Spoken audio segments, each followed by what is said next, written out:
February 26th, 2022. What's up, everybody? I have been gone for a long time. Haven't taken the time to do a video in a while. And that's because I have been hard at work and spending time with family at home. Now, holding to sleep, I'm going to go ahead and take some time, if I have it, to do a really cool presentation. One of my favorite presentations that's out there, and that is Nourishing Traditions. Okay, the Nourishing Traditional Diets. And you can find some of these presentations online. Nobody does it quite like Sally Fallon Morrill of the Weston A Foundation. But when you find these videos online, it's typically several years old with her presenting at a conference, and you basically see her at the podium, and rarely do you see the slides.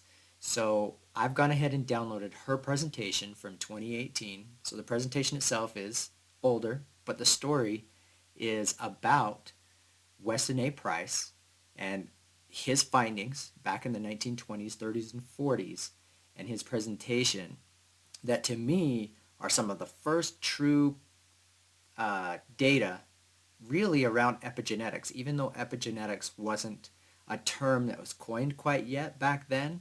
He helped really expose the epigenetic effects of diet and why we have such high levels of susceptibility to chronic illness, infectious disease, whatever. Um, anyway, I'm going to go ahead and do the presentation, Nourishing Traditions, for you, even if there's only one person out there that's actually going to take the time to listen to this long presentation. But to me, it's one of the coolest stories ever told, and one of the most important too. So for those of you that will take the time to watch this, I hope you enjoy the story of Weston A. Price, as well as learn a lot from it. All right, so here we go. I'm going to go ahead and move over to the presentation. Here we are. Okay, I've already lost my slides. There we go. All right. Nourishing Traditional Diets, the Key to Vibrant Health. This presentation is copyrighted 2018 by Sally Fallon Morrill. Others may use these slides, and I'll show you where you can download and present to friends and family if you want to, or put it up yourself. Now, others may use these slides to present this information to the public without compensation to Sally Fallon Morrill. However, this presentation may not be sold or given for pay to the presenter. And guys, I don't want your money. I want you to be healthy. That's all. All right, the information contained in this presentation is not intended as a substitute for professional medical advice, diagnosis, or treatment. It is provided for educational purposes only. And guys, knowledge is power, and I want you to be empowered. But you assume full responsibility for how you choose to use this information. So, today we'll try to answer the question, what is a healthy diet? Now today most people, even those within the conventional medical system, understand that what we eat has a bearing on our health. The problem is that there are so many conflicting claims about what constitutes a healthy diet. No wonder we're confused. Proponents of everything from a diet based on meat to all raw veganism claim that theirs is the proven pathway to good health. But guess what? Most of these diets listed here can be classified as schemes. How are we to make sense of all the conflicting claims in order to choose a diet that works for ourselves and for our families? And not only in this generation, but in generations to come. Good health has to do not only with how we feel today, but the health of our future generations that we produce. And more data is coming out about the transgenerational effects that happen from the choices that we're making right now, and even the choices that were made from our previous generations that are expressing now in epigenetics. You'll know if you're doing your research. Okay, now in addition to the dietary schemes presented on that previous slide, we have the official U.S. government diet, the SAD diet, right? The standard American diet of crap, based on carbohydrates, mostly refined carbohydrates. And make no mistake, this diet is not based on science. It was designed to promote the products of commodity agriculture. That's processed foods made from wheat, corn, conventional milk, sugar, soy, and industrial seed oils. Oh. Now, first proposed in the early 1980s, the USDA food pyramid gave Americans the green light to eat as much refined carbohydrate crap food as they wanted. Since that time, consumption of protein and fat has remained about the same, while consumption of carbohydrate foods in the form of bread, pasta, crackers, desserts, snack foods, all that garbage, has increased considerably, and obesity rates have doubled from 15% to 30% in the population. Now that's data based on that slide at that time. Guys, we're actually closer to 40% obesity these days. Now, the USDA food pyramid often leads to this, the junk food pyramid. This is solely built on corporate interest to the people that are at the top of the pyramid, right? You've got your Pepsi, Coke, Kraft, Tyson, Cargill, Dole, Kellogg's, you name it, all owned by the same people up at the top, BlackRock and Vanguard. If you're paying attention, you know who they are. They're the same people calling all the shots, from the pharmaceutical companies to the chemical warfare companies to the agricultural companies. They're all the same people. All right. Now, let's dive into the story of Weston A. Price. In order to answer the question, what is a healthy diet? We need to take a look at the scientific findings of Dr. Weston A. Price. Dr. Price is sometimes called the Charles Darwin of nutrition. I like to call him the Isaac Newton of nutrition because he figured out the fundamental laws of human diets, which, like the laws of physics, identify certain dietary components the body needs to be built properly and to stay healthy. It was Weston Price who put us on the path with his discovery of these basic fundamental laws. So, who was Weston Price?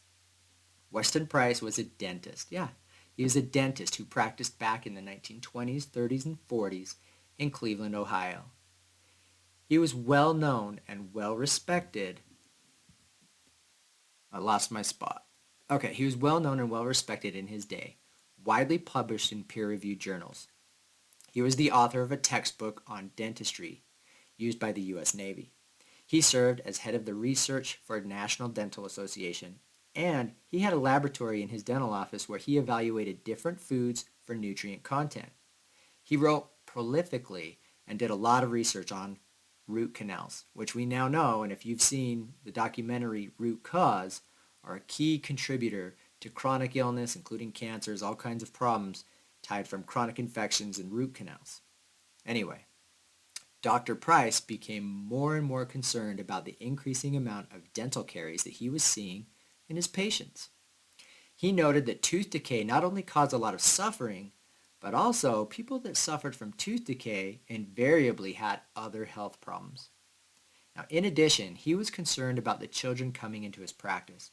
More and more frequently, he saw what he called dental deformities.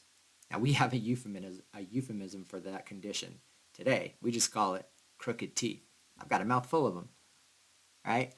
More and more young people are coming in with narrow jaws, just like mine, narrow plates, not enough room for their teeth to come in, and hence crowding, overbites, underbites, the underdevelopment of certain areas of the face. He noted that young people who had these problems invariably had other health problems, and he concluded that the teeth were visual indicators of what's going on in the rest of the body.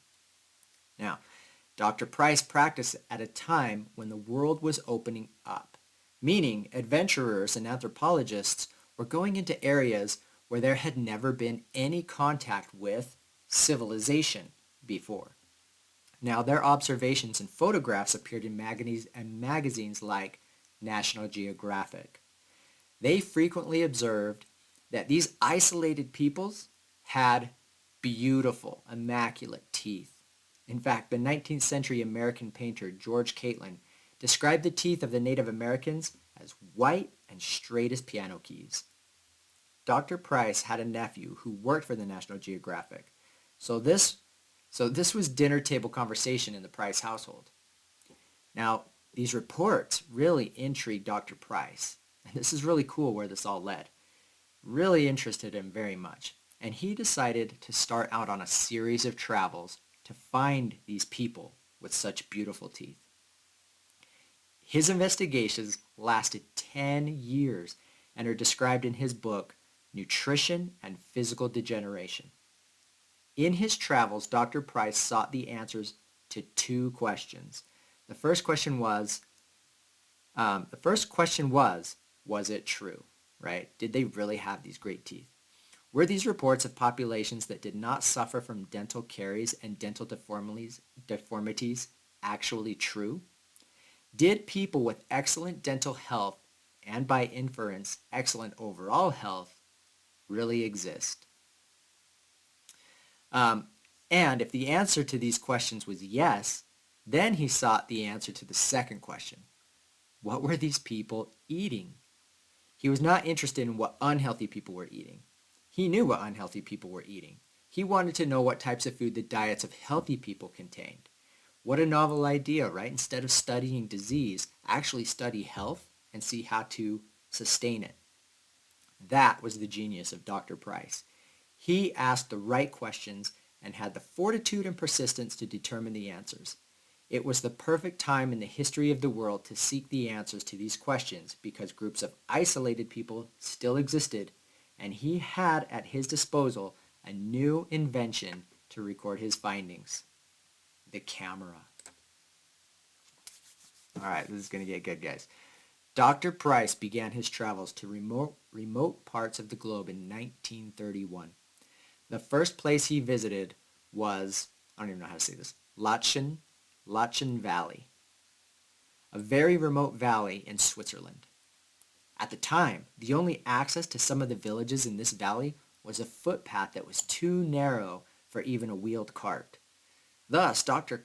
Price could be assured that the food that they consumed was food that they had grown themselves, with the exception of maybe salt, which was likely carried in. Everything else was grown and prepared in this village. So whenever Dr. Price visited a tribe or a village, he first sat down with the elders and, with the help of an interpreter, he explained his research. Then, when he had gained their confidence and permission, he lined everybody up in the village, meticulously counted cavities in each individual, and noted the presence of dental deformities. Now, this part of his research was exacting and precise. He recorded his findings in his notebooks and published them in peer-reviewed dental journals. He also took photographs and took more general notes on the health issues of the population. These notes were, of course, less precise, less scientific, but nevertheless very interesting. And finally, he described the foods that they ate, and he also carried samples of the foods back home to his laboratory in Cleveland for nutrient analysis. All right, here's kind of an idea of the valley and what it was like to get there. Really beautiful, by the way, just gorgeous. Okay, now you can imagine the amazement of this dentist from Cleveland lining up all these people in this village, all the children and all the adults, and discovering that he had to look into 3 mouths before he found even one tooth that had any evidence of decay at all. These villagers had less than 1% tooth decay. Furthermore, none of them had dental deformities. Every single child, every adult in the village had straight teeth. They had broad faces. And the adults had all their wisdom teeth, all of them. Notice the round, fully formed faces of the children in the photo. The children in the photo on the right. Now, by the way, the children, they never brushed their teeth. They had never even seen a toothbrush. Many of the children's teeth were covered in like a green slime, but they had virtually no cavities. Price observed that the children's teeth and the children in general were very hardy. Now, they played in these frigid streams barefoot during weather in which he and his wife had to put on heavy overcoats. The kids are out playing in the streams. The men in the villages were noted for their strength, right? They routinely won the athletic contest throughout Switzerland, and the women were noted for their beauty. So it was just the opposite of Lake Wobegon, except all the children were above average. In talking to the health officials of Switzerland, Price learned that there had never been a case of tuberculosis in this village, which is amazing, right? And this was a time when tuberculosis was raging throughout the rest of Switzerland.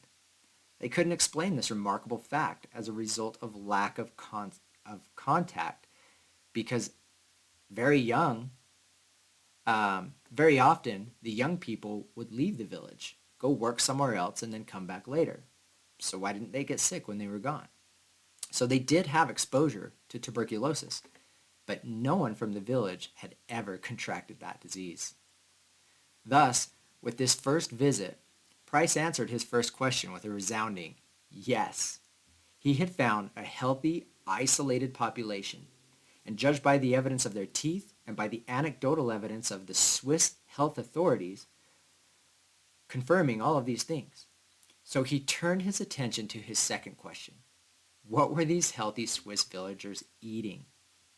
Well, the number one food in the diet was the very food that was blamed for causing the epidemic of tuberculosis throughout the rest of Switzerland and the world. What was it? Raw milk. These people kept cattle and goats. The animals grazed on the rich, lush pastures beneath the melting glaciers. The diet consisted of raw milk, raw cheese, raw cream, and raw butter. They also grew rye, which they made into a very, very dense sourdough rye bread. So the basis of the diet was dairy foods and grains, foods that are forbidden on the paleo diet, which claims that these foods are new to human beings and are making us sick. Yet, here was a diet based on dairy and grains, and the people were superbly healthy. Pay attention to how the form of them. Dairy, raw. Every part of it. Raw cheese, raw cream, raw butter, raw milk. The grains were prepared fermented. Sourdough, right? Okay.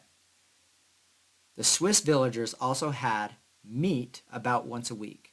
Usually veal, because they killed the calves to get rennet for making cheese. Now, they ate the whole animal, including the organ meats. Very important. They made soup with the bones, bone broths, things like that. They also ate some vegetables during the short summer months when available.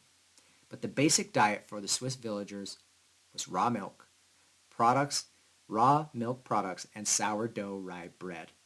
A typical lunch for the children was a thick slice of this rye bread and a thick slice of Swiss cheese. During athletic contests, the athletes drank bowls of pure cream. The diet was very rich in animal fat.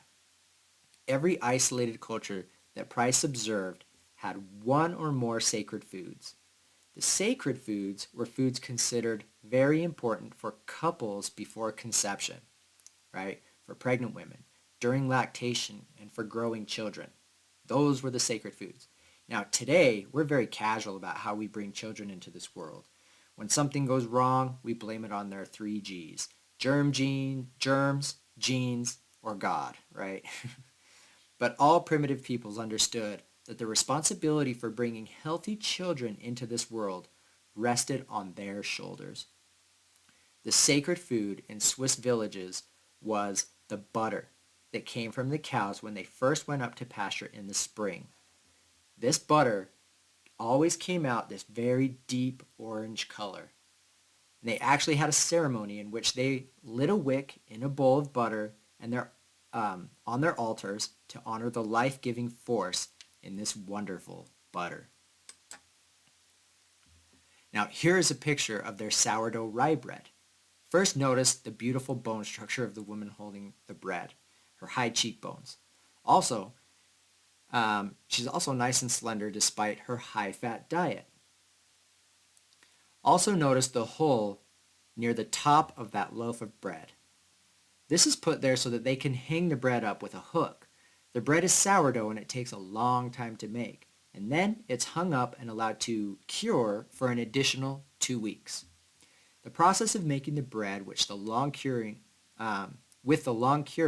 is basically a fermentation process. We've recently learned that bread making was carried out only twice a year, so the bread they ate was a slow cured product. This is a theme we're going to see over and over again in these cultures. Very careful preparation of grain products that allow a long fermentation period. 2 weeks is very typical and often much longer. And then later on we're going to explain why this careful preparation is so important. And it's not something we do today. Dr. Price also visited Swiss villages that had connection by road to so-called civilization, and in these villages he found stores selling our kinds of food. What do I mean? Sugar, refined sugar, right? White flour, pastries, candies, jams, jellies, canned condensed milk, canned foods, and vegetable oils. At the time, mostly cottonseed oil. People no longer drank that rich raw milk. The farmers were selling their milk to the chocolate factories. Price also counted cavities and took photographs in these villages. If the store had already been there for a few years, he found 1 tooth in 3 was decayed. 1 out of 3 decayed teeth.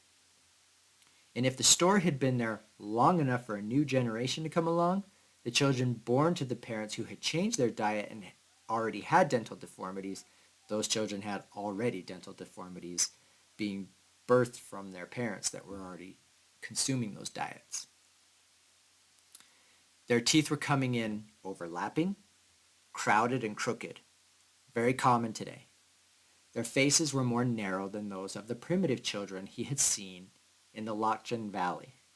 Now, most tragically, tuberculosis became a huge problem in these communities. So, huge levels of susceptibility to disease.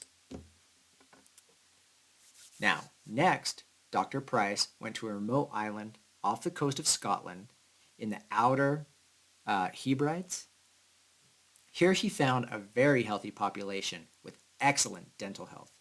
Again, virtually no tooth decay and totally free of tuberculosis. Price was very taken with the cheerfulness, the optimism, and spirituality of these people living on this remote, windswept, foggy island. Okay? So not only were they physically healthy, they were mentally healthy and strong, spiritually uplifted. Amazing. The diet of these people was very different than the one he had found in Switzerland. In fact, they had no dairy animals. They had no animals of any kind.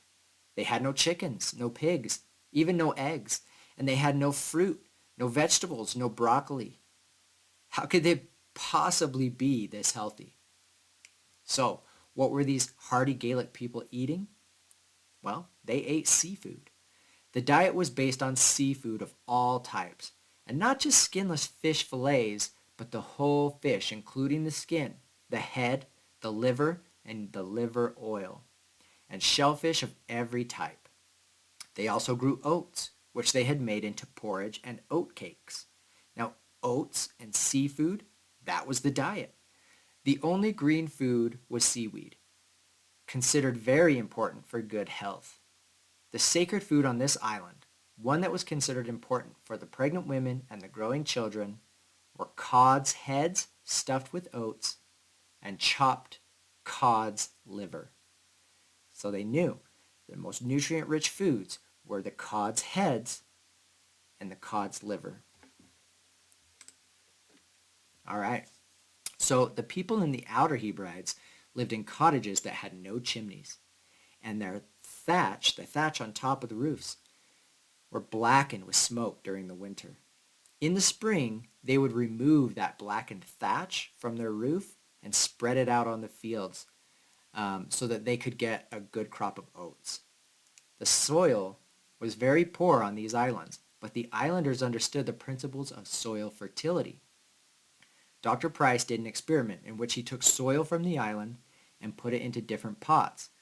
He added different types of fertilizer and planted oats. The pot on the right contained only soil from the island, no fertilizer. The 4 middle pots contained soil plus various types of commercial fertilizers. The pot on the left, the only one that grew a normal crop of oats, contained soil from the island, plus the smoke blackened thatch. Price was able to observe the dental health and overall health of the Gaelic peoples living on islands that had contact with the main island, that had stores selling those Western types of foods, the sugars, the oils, the garbage. Now, these people suffered from rampant tooth decay and tuberculosis. The health officials told them that they needed to put chimneys in their cottages because they were living in smoke-filled environments all winter long, making them susceptible to tuberculosis. So they blamed the smoke, not the diet. So everyone had to put chimneys in, and they could no longer put that beautiful thatch on their fields, which led to the hearty oat yields that they would get. Now, they were buying foods in the stores anyway, not growing or catching their own. But no one stopped to ask why the primitive Gaelics never got tuberculosis living in these dank, smoky cottages all winter. They didn't contract TB because the diet was so nutrient dense that they had everything they needed, even in the stressful environment, to combat such diseases. Remember, it's the terrain. And putting chimneys did not prevent tuberculosis in the people that were eating what? The processed food. By the way, it's a myth that primitive people had less exposure to toxins than we do. They are exposed to smoke almost constantly from their fires inside houses, huts, and teepees. And smoke is full of toxins, especially dioxins. But they had one very important protective factor in their diet, and we'll return to that subject a little bit later. All right, Dr. Price then traveled to Alaska, to the remote so-called primitive villages where he found a very high degree of health and physical perfection among the natives. In fact, he described the teeth of the women on the left as virtually 2 rows of pearls. He noted that the babies were very strong and very sturdy. They were curious and alert, attentive. One observation he made was that the primitive cultures, the babies rarely cried. In fact, they only cried if they hurt themselves. Photographs on this page show the faces of so-called primitive Eskimos. Price uses this word primitive in a complimentary sense, not as an insult. He was in awe of their primitive wisdom pertaining to food choices. Most researchers in these days refer to these isolated people as savages, an insulting term that Price never used. Many Eskimos had worn down or even missing teeth because they chewed on leather to make their clothes and often encountered grit and grains of sand. But even those worn down teeth had no cavities, and every member of these isolated villages had straight teeth with no dental deformities. Price was able to affirm the overall state of health of the primitive Eskimos in his conversations with one Dr. Romig. He had lived for 30 years among the Eskimos. Dr. Romig told him he had never seen a case of cancer, ever. No heart disease or any condition requiring an operation among these Eskimos who lived as their ancestors lived. While those who ate modern food contracted all the modern diseases that we suffer from. Furthermore, if he could convince an Eskimo with tuberculosis or some other serious disease to return to his ancestral village, he invariably recovered. So, could it be that we have infectious disease all wrong? Absolutely. The primitive Eskimo women gave birth with ease, typically having her baby at night while her husband was asleep. When he woke the next morning, she introduced him to the new baby. Can you believe that? But the women living in towns and eating modern foods had great difficulty in childbirth. Ancient wisdom, guys. The diet of Eskimos living in towns caused rampant tooth decay and tremendous amount of suffering. And this continues today amongst all of us, this suffering. This once happy, optimistic population became prone to suicide. And the only cause of suicide was severe toothache. Processed foods were among the first items to come in with the white man. But the technology to help them, the dentists, did not get there until later. It is important to realize that many of us would look just like this if we didn't have dentists to repair the damage from our modern diet. So we could be grateful to have the dentist to help repair some of these visible damage, but it's much harder to repair the damage that we don't see inside our bodies from our diet. Dr. Price's greatest concern was for the children born after the parents changed their diet. This is really important. These children, born to those with a modern diet, they lost the facial characteristics of their ancestors. They had more narrow faces, again, just like me. Crowding, overbites, underbites, facial deformities. This was the pattern that repeated itself over and over again.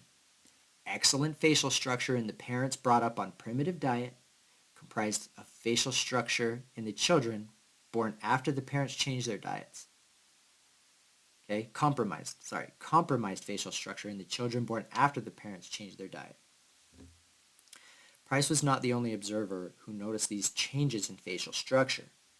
The accepted explanation in his day was race mixing. It was because of race mixing. No, because of our crappy diets, guys. Race mixing was said to result in compromised genetics and the more narrow facial structure. But Dr. Price pointed out, quite bravely in fact, considering the political climate of the day, that he had observed many children with perfect teeth and racially mixed marriages because they were living on traditional diets, and many children with parents of the same race who had dental deformities because they had changed their what? Their diet. The superb health of the primitive Eskimos allowed Dr. Price to answer yes to his first question once again. He had found yet another group with excellent dental health and excellent overall health. So the next question is, what were these people eating? The number one source of calories in the Eskimo diet was what? Seal oil from the fatty seals in the ocean, right? Seal oil. Animal fat from the seal, which is, in this photo, they're carrying in a poke made from the seal skin. Seal oil was used for cooking, used for food storage, food preparation, food preservation. They often dipped their food in it, using it as a kind of dressing. They made Eskimo ice cream by beating the seal oil until it got frothy and then adding a few berries to it. This was a special occasion, like birthdays.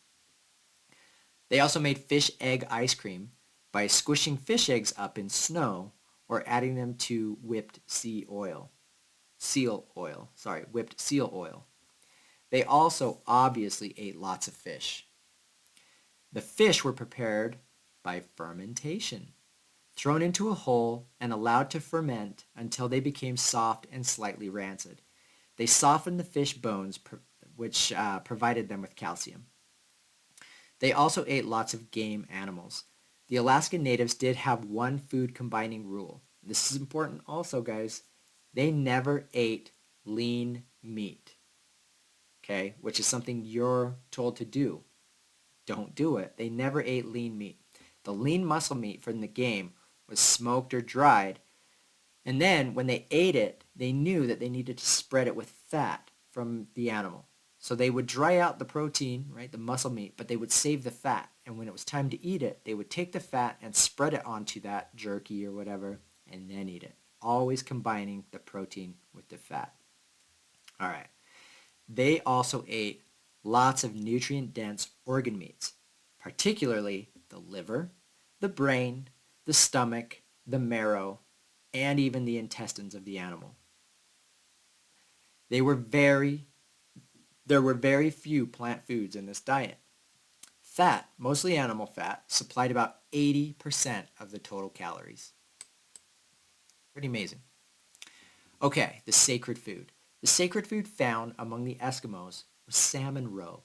Salmon roe was dried so they could have it all throughout the year. When Dr. Price asked them why they went to such trouble to dry the salmon roe, they said, "We need this throughout the year so that we can have healthy babies."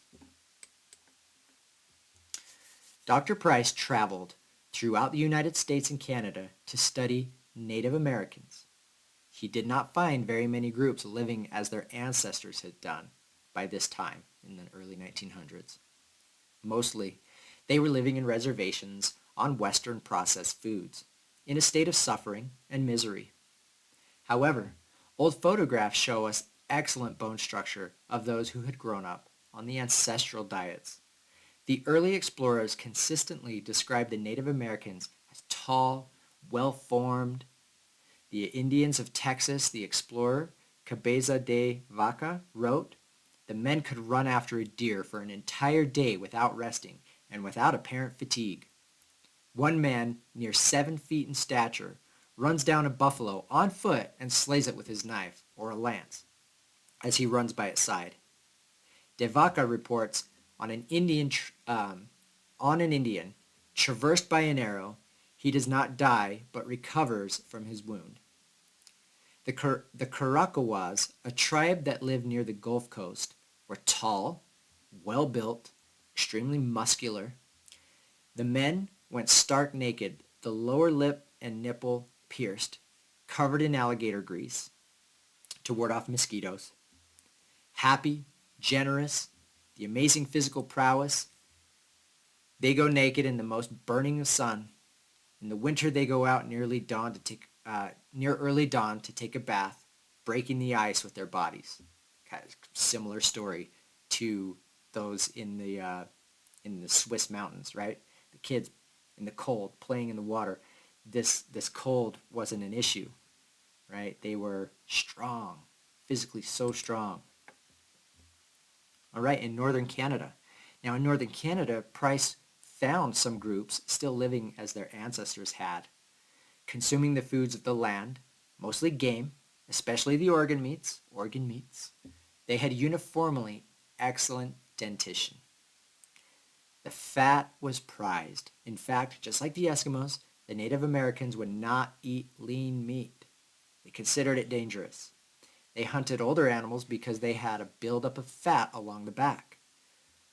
A 1,000-pound animal would provide about 90 pounds of fat, mostly saturated fat. And this fat was saved and consumed together with the lean meats. When hunting was good, they actually threw muscle meat away and ate only the brain, tongue, liver, and marrow, the fattiest organs, and of course, the fat. These photographs show modernized Indians living on white man's food. They are plagued by tooth decay and disease. Children were born with dental deformities. Now, interestingly, Price did find one group of Native Americans living on a reservation who were healthy. They were Mohawks on a reservation in Canada. They did not hunt, but they kept a fine dairy herd. In other words, they drank raw milk. The sugar and white flour were also restricted on this reservation. Now, it's interesting that this so-called lactose intolerant people had no problems with the whole raw milk from grass-fed cows. This kind of milk provides most of the factors that can also be obtained from guts and grease, the organ meats and fats that they consumed in their traditional diets. This is why it is so important for modern parents to provide their children with whole raw milk from pastured cows, because few children today will eat these kinds of foods that kept the Native Americans healthy before the white man came. But most children will drink milk and eat cheese and butter. Okay, these are the Seminole Indians living in the Florida Everglades. Dr. Price had to sit around and twiddle his thumbs for a couple weeks while the elders debated whether to give him permission to look into their mouths and take photographs. Well, finally they allowed him to take photographs and count cavities. Fortunately, they allowed him to capture these beautiful faces. Notice the expressions of nobility on each face. This is what the Creator desires for us all. We have a blueprint for our bodies, a divine design, guys. Our bodies are like a house or a temple, and the blueprint for building these bodies is our genetics. The Creator would not give us any less than a perfect blueprint for our bodies. Whether or not this house is built according to the blueprint depends on the building materials we use. If we don't know enough to choose good building materials, or if we are trying to save money and use substandard materials, the body does the best it can, but it cannot build exactly according to the blueprints. The Seminole Indians lived mostly on animal foods: fish, birds, reptiles, and game. Surprisingly, the game in a tropical climate contains a lot of fat. Now, let's compare this beautiful Seminole Indian princess in the upper right-hand corner with someone from her same tribe who was born after her parents had changed their diet to the processed foods. Here we see a severe narrowing of the face, crowding of the teeth. She doesn't look quite like her ancestors. This is not a genetic problem, okay? It's a nutritional problem. This is a gene expression, epigenetics, okay? The environment changed. The input changed. And it shows up almost immediately in the next generation when the diet changes. Now, not only is the attractive appearance lost, but she is likely to suffer from numerous health problems. That's subjective on the attractive appearance, but the health is the main concern here. So, the teeth tell the tale. When the teeth are straight, it's a sign that the rest of the body is properly constructed, with plenty of room in the head for the master glands, the sinus cavities, and the ear tubes. Also with good bone structure, good musculature, keen eyesight and hearing, optimal function of all the organs, optimistic attitude, and well-functioning mind. And when the teeth are straight and the facial structure broad and the pelvic opening is round, allowing for what? Easy childbirth. But when the teeth are crooked, it is a sign that there will be compromises in the rest of the body as well. When the face is narrow and the teeth are crowded, there is less room for the important glands in the head, the pituitary, the pineal, the hypothalamus, the master glands, our endocrine system, right? The hypothalamus is at the seat of impulse control. And what is the defining characteristics of our young people today? A lack of impulse control. When the teeth are crowded, the nasal passages are likely more narrow, so there's more susceptibility to infection. That's me. I have that, right? The ear tubes are more narrow, so problems in this area are more likely, right? Ear infections. Crooked teeth often goes with poor posture and underdeveloped muscles. The plumbing and the wiring of the body house will be compromised as well. There will be less surface area in the lungs, fewer cells in the kidneys. The security system of our house, our immune system, will not be able to keep out the intruders. In addition to physical problems caused by poor diet, mental and emotional problems also appear. It's all connected. We actually have receptors for our feel-good chemicals in our brains, and these receptors can't work without the nutrients found in the foods like seafood, animal fats, and organ meats. Now, finally, when the face is narrow, the pelvic opening is oval, and childbirth becomes much more difficult, even life-threatening. We should not blame the doctors for all the C-sections that they're doing today, even though I would argue that the majority of them are unnecessary. These operations are sometimes necessary because otherwise the babies cannot get through these narrow openings of the pelvis. Because of why? our modern diet. Okay, where do you go next? Then Dr. Price went to the South Seas, studying the isolated Polynesians, the Melanesians, and the peoples of Australia. These photographs were taken on an island that had been untouched by Western civilization. Can you imagine getting off a boat and finding a population where everybody looked like this? What magnificent facial structure in these young men. Dr. Price has been criticized as being unscientific.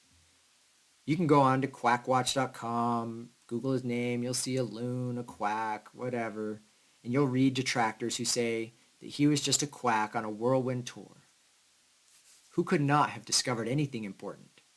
Or they say that his work is old and therefore no longer valid. This is like saying that Newton's laws of physics are no longer relevant because they were discovered hundreds of years ago.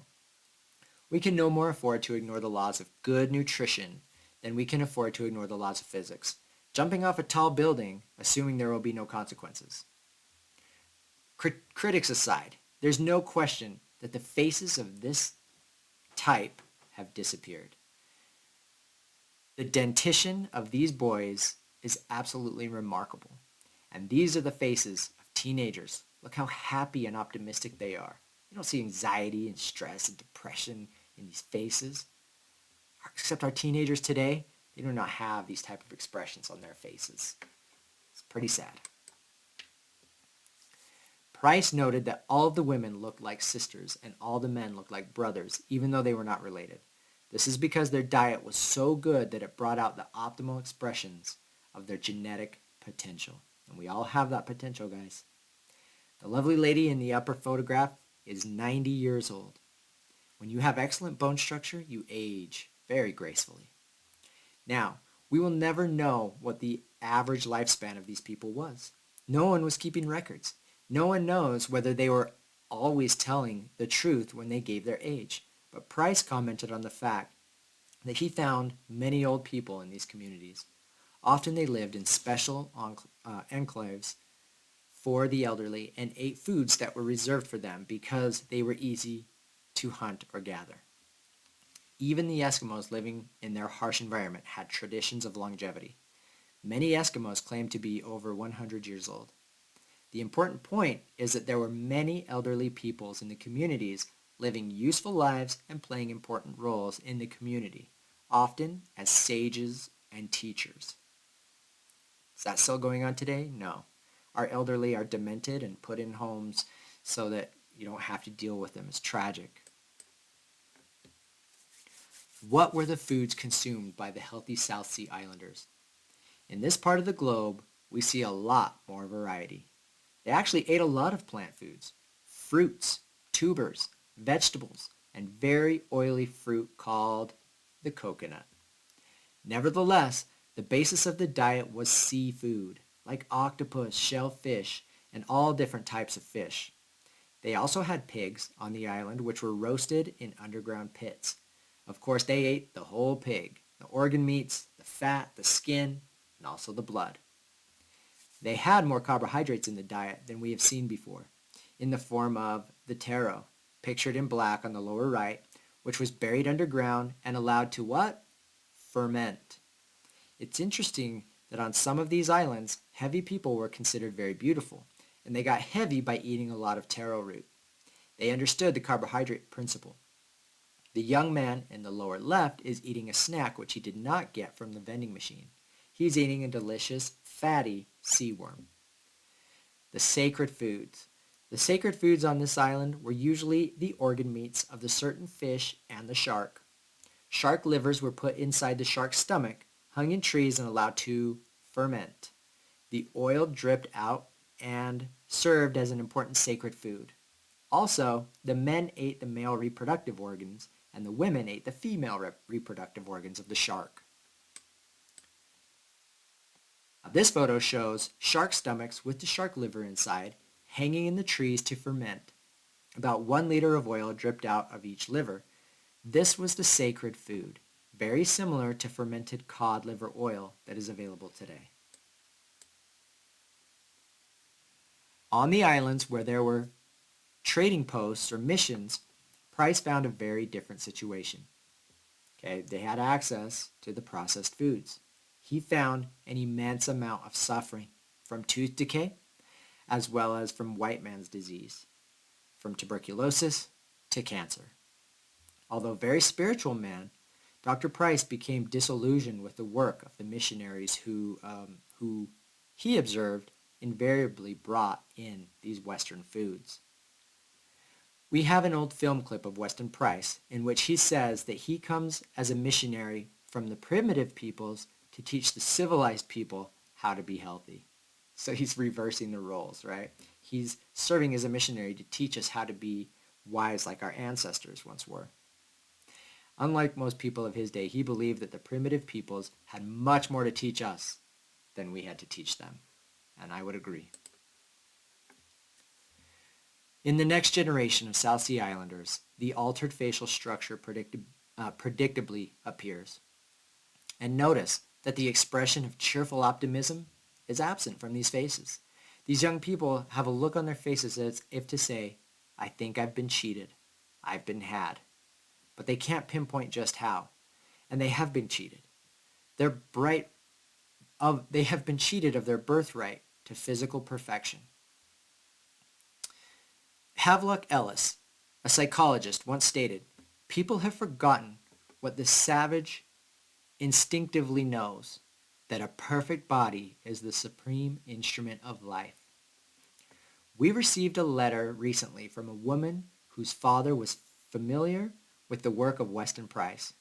During the 1950s, they went to the South Sea where they observed a society in which everybody exhibited physical perfection and everybody seemed happy. She said they went back about 20 years later, and the boat sat in the harbor for several hours and wouldn't let them off. They asked the captain why they were waiting. They had to unload the Sara Lee coffee cake first, he said, which would be sold out in 2 days. When they finally got off the boat, their impressions could be summarized in 2 words. Paradise lost.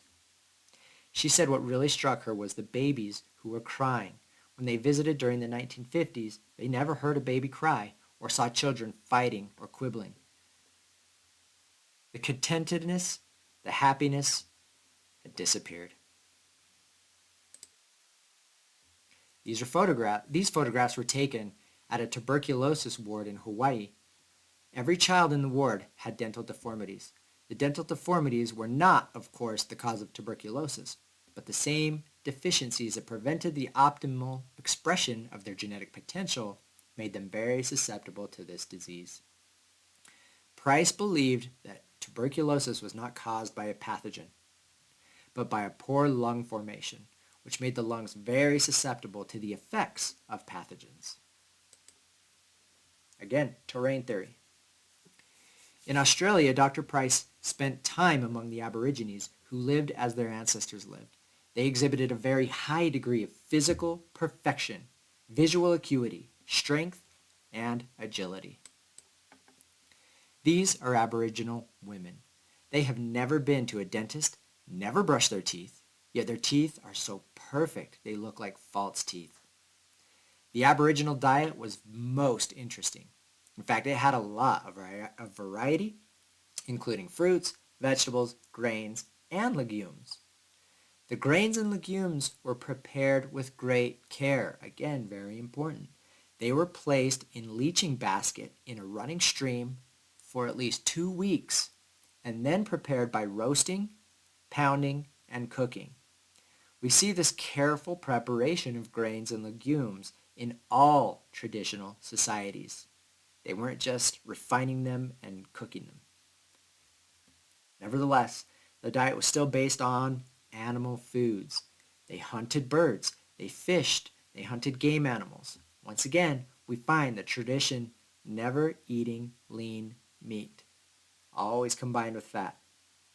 They hunted animals at times of the year when they would have the most fat. If a certain bush was in flower, that meant that a certain animal was fat, so they hunted that animal. They left fruit on the trees so that the birds would get fat. They wanted the fat. If they killed a kangaroo and it was too lean, they discarded it. They considered it rubbish. They also ate insects, particularly the witchetty grub, which is about 6 inches long and contained a lot of fat. The photo in the upper right shows a healthy Aborigine woman on the traditional diet, compared to her compatriots who lived in the town that were eating our foods. Dr. Price called these foods the displacing foods of modern commerce. They were not only empty foods, but they were pushed out, displacing the nutrient-dense calories of the traditional diet, making it impossible for them to absorb the true nutrition. Dr. Price found the same pattern wherever he went. In the next generation, there was a narrowing of the face and dental deformities. This photograph illustrates what Dr. Price called the underdevelopment of the middle third of the face. It's common today still too. And we use braces and all kinds of apparatuses to try to correct these issues instead of focusing on our diet and our environment and the epigenetic expressions. In Africa, Dr. Price went to areas where very few white men had been before. There he found 6 tribes without a single cavity. 6 tribes without a single cavity and no dental deformities. None. Even among those tribes where the people had the custom of filing their teeth, as in the upper right, cavities were absent. In Africa, Price was able to compare 3 different diets practiced by the same racial group. First, he looked at the diets of the cattle-herding people, the Samburu, the Maasai, and the related tribes. Their diet consisted of milk, meat, and blood. A warrior at his prime could consume a gallon or more of milk per day. It was very rich milk that gave him the equivalent of 3/4 pounds of butterfat per day. That's 3 sticks of butter per day. Now, he also got fat from the meat and the blood. Scientists have studied these people, by the way, and found that they have very low levels of cholesterol and no heart disease. On the left is a typical Maasai warrior. They were very, very tall, typically 7 feet or more, slender, and very good runners with a lot of stamina. They often set dry grass on fire so that new grass would grow up, fertilized by the ashes of the old grass. They understood that the milk and meat of their cows would be healthier if the cows ate the green grass, and marriages took place during periods when the grass was green. Other tribes, the hunter-gatherers, hunted game, ate fish, some kept cattle or goats. They also had a lot of plant foods in their diet, such as vegetables, fruits, and grains. Their sacred food was liver, which they ate both raw and cooked. All right, sorry about that. Got a phone call. Okay. Their sacred food was liver, which they ate both raw and cooked. Okay. The third group were agriculturists who did not keep animals and did not hunt, but they grew corn, beans, squash, and so forth. Their diet was largely based on plant foods, but they were not vegans because about 10% of their diet consisted of insects like termites, which was a very important food for them. Now, when Price compared the dental health of these 3 groups, he found that the first group had no cavities. There were 6 tribes, okay? The agriculturists suffered from about 6% tooth decay. They were certainly healthier than the people he was seeing back in Cleveland, but they did not have they did have a certain amount of tooth decay, and some of the elderly were toothless. They were also of shorter stature, with more weight on them, a little bit heavier, and not as robust as the other 2 groups. So, comparing the cattle herding group with the hunters, Price came to the conclusion that the hunters with the mixed diet were the healthiest. They had better proportions and were stronger.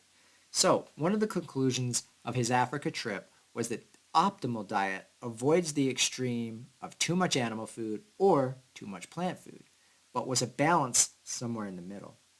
And I think this is good news for all of us. We don't have to eat an extreme diet to be healthy.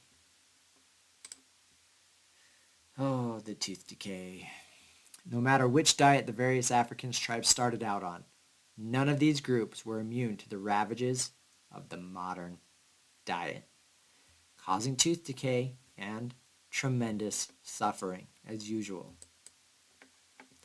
The dental deformities show up in just one generation with severe narrowing of the face. The tribal characteristics are totally lost, and that wonderful look of happy optimism, well, that goes too. The photograph illustrates perfectly the difference between normal and compromised facial structure. Obviously, these two boys belong to the same tribe and have the same genetics, but the young man on the right has excellent facial structure, very broad face, obviously strong facial bones, while the young man on the left shows the elongation of the face and the narrowing of the palate that comes with the introduction of the Western foods. The body has done the best it can with the materials available, but did not have the nutrients needed to build the strong bones that are required for wide dental arches. While the boy on the right has a bone structure that supports the entire face, it looks as though the face of the boy on the left is actually hanging from the skull. Here we have dental casts comparing modern Americans with healthy primitive. Do you see the difference in width? That's a big difference.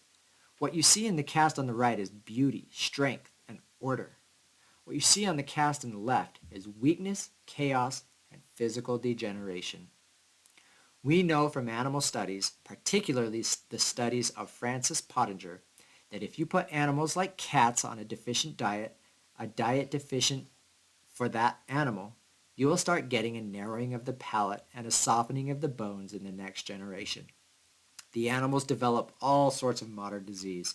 Parasites, vermin, also develop behavior problems. Generally, the females become aggressive and the males become docile. By the third or fourth generation, reproduction completely ceases. Guys, that's pretty close to where we're at today in humanity. Either the young do not reach adulthood or the adults do not breed. We are on our third generation of this country of our deficient diet, the displacing foods of modern commerce. We're seeing about 25% infertility among our couples and an incredible amount of chronic disease. It is a heartbreaking situation, but one predicted by Dr. Price. The situation is very, very serious.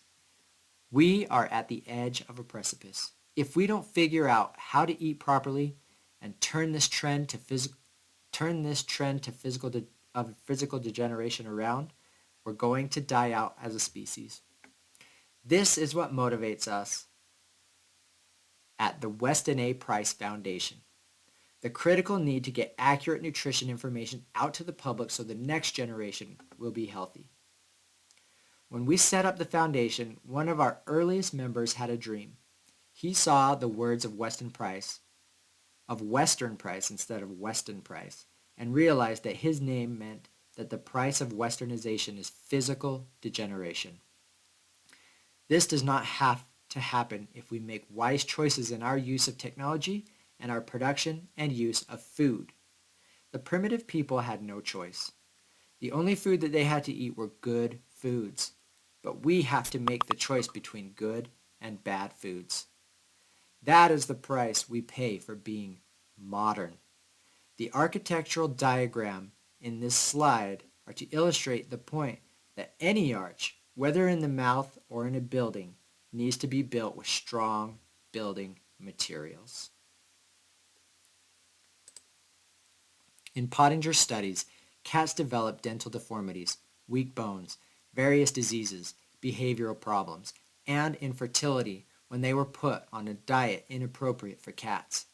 These studies serve as a warning of what will happen if we continue to eat the displacing foods of modern commerce.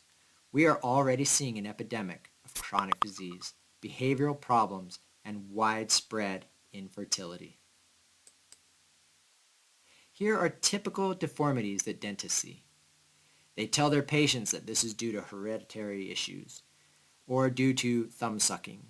It's rare these days for a child born in America to have straight teeth, unless their parents are following the wise traditions of the Weston A. Price Foundation. The bone that is first affected by poor nutrition is the maxilla, the upper jawbone. Almost all of the other bones in the face touch the maxilla. When the maxilla is well developed, the face is broad and attractive. The cheekbones are high. When the maxilla is not well developed, there is a sunken in look in the middle third of the face, and this is evident even in babies. The second bone to be affected is the mandible, the lower jawbone, resulting in a poorly developed chin or jaw. Here is a rear view of the maxilla. An amazing bone called the sphenoid sits atop the maxilla. This bone requires a lot of strength for optimal development so that the wings can extend as far as possible. When the maxilla is underdeveloped, various openings that allow nerve cells and blood vessels to go to and from the head will be oval rather than round. So there will be pinching and crowding. The brain will not be as well oxygenated as it could be. That causes neurological issues. This is a typical American beauty, the type of face we saw very frequently in my grandparents' generation, the type of face you see in the old black and white movies. This woman did not have to eat sea worms or buffalo guts or any foods that are different for Westerners to eat. To obtain her beautiful bone structure, she ate foods that we're all familiar with. She had raw Jersey cow milk, raw, from pastured cows eating grass, not GMO grain. Okay, a lot of seafood, including fish eggs and shellfish, meats that we're familiar with, such as beef, pork, lamb, chicken, pastured animals. Chicken broth was an important part of the diet, as well as vegetables and fruit. She also got cod liver oil, and did almost all Americans of that generation. Now this gentleman grew up on a farm in eastern Texas. He has beautiful head, almost completely round. Notice the distance between the outside of the head and the outside of the eye on both sides. He grew up, once again, on raw whole milk, usually soured, butter, cream, fish, crawdads, organ meats, like the chitterlings, pig's feet, so forth. He also had sweet potatoes, cornbread, greens, a wonderful, delicious diet. This is Agnes McPhail, a great reformer in Canada. Notice her beautiful bone structure. She grew up on a dairy farm, and you bet it was raw. Does anybody recognize this group? This was Freddie Lyman's and the Teenagers, famous for their song, Why Do Fools Fall in Love? I was struck by the definition of these young men that I saved the photograph. This is Sally's presentation, by the way. You cannot go into a high school today and find 5 young people born in America with naturally straight teeth like this. The reason our children have straight teeth is because their parents are spending fortunes out to orthodontists. But very few children born in America today have teeth that are naturally straight. Sad truth. These young men probably grew up in an environment that today we would call deprived. Almost certainly they had access to whole raw milk, game and organ meats, foods that were typical of the African American community before the Second World War. Let's compare the Teenagers with the Temptations, one generation later. They may have had their teeth straightened and whitened, but the difference is obvious. The facial structure is much more narrow, and we know from animal studies that if you continue the typical American diet for 2 or 3 generations, fertility declines and reproduction ceases. And again, we're right there. This is a photograph of Bill Cody's Wild West show, taken in 1910. Both Native Americans and whites have excellent bone structure. Notice how handsome everyone is. There is only one exception, the man whose face is circled. Today, the individual with good bone structure is the exception, and the narrow face is the norm. The Native Americans got their good bone structure by eating things like buffalo guts, but the Americans almost certainly got theirs from eating raw dairy products along with pastured eggs, liver, bacon, and other familiar foods. Here's a familiar American figure. Note the excellent wide facial structure of Elvis's parents. Now, although handsome, Elvis has a much more narrow face. Central American children all have good facial form and dentition in spite of a poor lifestyle. This excellent facial structure is nature's plan for us all, rich or poor, civilized or primitive. But this is what our modern children look like. Almost all of them need braces to straighten their teeth. They're plagued with allergies, asthma, learning disabilities, addictions, and even diseases that were formerly associated with adults like cancer, diabetes, and arthritis. The narrow faces have become so commonplace that we're seeing them on magazines today. Most of us, including myself, or this is Sally speaking, belong in this category. Well, I wouldn't say she does. I do. In fact, our interest in nutrition probably stems from the fact that we have suffered from numerous health problems. We cannot go back and change our bone structure, but we usually can restore our health with the same kind of diet that promotes good bone structure in the next generation. And we have to think ahead. We have to think of our posterity and what we can do to support their health. And that starts with our choices. The good news is this trend to physical degeneration is reversible. This young woman was born to a mother who had a narrow palate and other health problems, yet her healthy daughter was born with broad, straight teeth because during her teenage years her mother went back to traditional diet. And actually it was a Jewish diet. In particular, she ate liver 2 or 3 times per week. She often went out with her friends but did not have as much money as they did, so she chose the least expensive thing on the menu, which was liver. She also had access to raw Guernsey milk and cream. She gave birth to this beautiful, healthy girl with natural straight teeth, and the trend to physical degeneration was reversed. Sally's experience was similar. While in college, she went to France where she discovered new food, liver pate. One bite and she recognized this is a food that her body wanted. She actually made a pig of herself eating pate morning, noon, and night. And her own daughter, her first child, was born very healthy and has naturally straight teeth. She did not suffer from the health problems that she had as a young adult, such as allergies and fatigue. So this is our goal. Healthy children who give joy rather than sorrow. It's possible for us to ensure that every child born today is born with their birthright of physical perfection. It's possible. These children are rarely ever sick. They walk and talk early, have good dispositions, plenty of energy. They sleep well because their mothers ate a healthy diet while pregnant and breastfeeding, and had a healthy diet to the children and gave a healthy diet to the children while they were growing up. Natural beauty. Individual beauty is a matter of both design of the face and regularity and perfection of the teeth. Nature always builds harmoniously if conditions are sufficiently favorable regardless of the race, color, or location. Weston Price. After seeing the photographs of Weston Price and learning about the various diets of healthy traditional people, you may be more confused than ever. No 2 diets were alike. Some diets were almost 100% animal food. Some had very little animal food. Some ate dairy. Some had grains. Some had fruit. Some did a lot of cooking. Some did no cooking at all.